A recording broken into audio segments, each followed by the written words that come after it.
ജാൻമോണിക്ക് ഇവിടെ യാതൊരു തരത്തിലുള്ള പ്രത്യേകതകളും ഇല്ലെന്ന് ലാലേട്ടൻ പറഞ്ഞിരിക്കുകയാണ്. നന്നായി പോയി.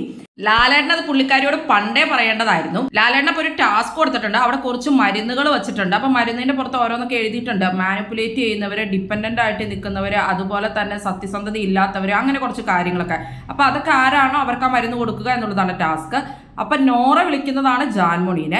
എല്ലാ മരുന്നും എനിക്ക് ഒരാൾക്ക് കൊടുക്കണം എന്ന് പറയുന്നുണ്ട് നോറ മരുന്ന് കൊടുത്തു കഴിയുമ്പോൾ ജാൻമണി പറയും എനിക്ക് ഇഷ്ടമുള്ള പോലെ ഞാൻ കുടിക്കുള്ളൂ എന്ന് പറഞ്ഞിട്ട് മരുന്ന് കുറച്ച് അതിലേക്ക് കുഴിക്കും. അപ്പോഴാണ് ലാലയുടെ ഹലോ ഹലോ എന്ന് പറഞ്ഞിട്ട് വിളിക്കുവാണ്. കുടിച്ചേ പറ്റൂ. ജാൻമണിക്ക് ഇവിടെ വേറെ യാതൊരു തരത്തിലുള്ള പ്രത്യേകതകളും ഇല്ല എന്നുള്ളത്. അതായത് നന്നായി പോയി. ഇന്നപ്പോൾ ജാൻമണിക്ക് നല്ല കണക്കിന് കിട്ടുന്നുണ്ട്.